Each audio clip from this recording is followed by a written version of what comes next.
Now when the Lord of the vineyard heard what had happened to the son of the administrator, what do you think he did? They replied to him, he probably had the villains punished and banished and turned his vineyard over to other vine dressers who paid his lease at the proper time, and surely he turned over the inheritance to the administrator's son in advance. Jmmanuel spoke to them, you have recognized the meaning, and you have also read it in the scriptures. The stone that the builders threw away became the cornerstone. Therefore I tell you, I am like the son of the administrator of the vineyard, and you are like the vine dressers that lease the vineyard. My teachings truly are not foreign to you, and you are well acquainted with them, for they have already been given, handed down, and made known to you by the prophets. But if you disregard, falsify and interpret them to your advantage, you are also calling me a liar. Thereby you also call God a liar, upon whose resolve I was begotten by one of his kind and stand before you as a prophet. Therefore I say to you, peace and joy shall be taken from you and your people for all eternity, and all shall be given to a people who bring forth their fruits. If you disregard and trample on all the commandments of God, who is the ruler over this and the two other human lineages in the north and the east, you shall be disregarded and trampled upon for all time.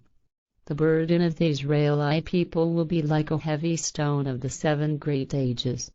Whosoever falls upon this stone will be smashed to pieces, and whosoever it falls upon will be crushed whole. And when the chief priests and Pharisees heard what he had said, they understood he cursed them and the Israelite people for all future time. And they conspired on how they could seize him, but they were afraid of the people, who believed him to be a prophet. Chapter 23. Tax money. When the Pharisees held counsel on how they could snare Jmmanuel in his speech, they sent their followers to him, including some of Herod's people. They then said, Master, we know that you are truthful and teach the way of the laws rightly, and don't inquire about anyone, since you do not care about people's reputations, but only about the laws of God and, in fact, the laws of creation. Therefore, tell us your opinion.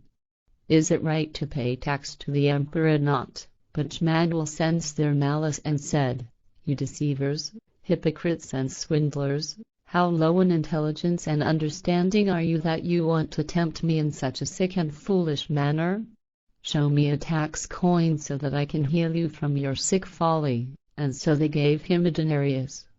And he said to them, Whose image and whose inscription are on this coin? They replied, They are the emperor's. He then said to them, Give therefore to the emperor what is the emperor's, and give to God what is God's, and give to creation what is creation's. Yet beware and know that God and the emperor are men above whom is the omnipotence of creation, to which you must give the highest praise. For although God is indeed ruler over humankind and the emperor is indeed ruler over peoples, above them stands creation as the highest authority, to which they are subordinate in the law, as is every human being and all life. When they heard this they were astonished, left him alone and went away.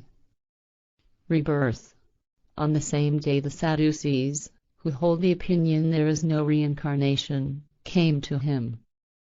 They asked him, Master, Moses has said, when a man dies and has no children, his brother shall take the widow as his wife and begat descendants for his brother. Once there were 7 brothers among us. The first one was married and died, and because he had no descendants he left his wife to his brother, and so did the second and the third, until the 7th. At last the woman also died. Now you teach there is a renewed life. Whose wife will she be among the 7 in the new life? For she was the wife to all of them. Jmmanuel, however, answered, saying, You are mistaken and do not know the unadulterated scriptures of the elders, nor do you know the laws of creation. Truly, I say to you, Moses never gave this commandment, but he gave the commandment that a brother should take his brother's wife to himself in honor, so if one died the other would take care of the widow of his brother. How is it possible for a brother to begot descendants for his brother, since everyone's seed is different? In the next incarnation they all will be strangers because they will not recognize each other. Therefore, no law says the wife then belongs to this one or that one. In each new life the person determines for himself whom he wishes to marry. Thus he can marry whoever is not spoken for. Take heed of the laws of creation, which teach that in a new life people do not remember their former lives. Thus your question is superfluous. At this point it is only the prophets who remember former lives, since they follow the laws of creation and therefore live in wisdom. But since you and the Israelite people will continue to live in piercing darkness for an extended period, cognizance and wisdom of the spirit and of the consciousness will remain hidden from you for a long time. Other peoples will advance beyond you and will evolve greatly in spirit and consciousness, and will follow the laws of creation. Therefore, other peoples will be superior to you in spirit and in consciousness and gather great wisdom, so that many among them will soon be like the prophets and have recollections about their former lives. But you and the Israelite people shall remain poor in consciousness, and thus drift in piercing darkness. To wit, whoever incurs punishment shall also endure it. When the people heard that, they were aghast and afraid. The greatest commandment. But when the Pharisees heard that Jmmanuel had silenced the Sadducees, they gathered and deliberated. And one among them, a scribe, tested him by asking, Jmmanuel, which is the foremost commandment in the law? Jmmanuel asked in return, whose law are you thinking of? The law of the emperor, or are you thinking of the law of God, or are you thinking of the law of creation? The scribe said, I'm thinking of the laws of all three. But Jmmanuel said, the highest directive in the law of creation is this: achieve the wisdom of knowledge, so that you may wisely follow the laws of creation. But the highest commandment of the law of God is this: you shall honor God as the ruler of the three human lineages and obey his laws, for he is their king of wisdom and a good and just counselor.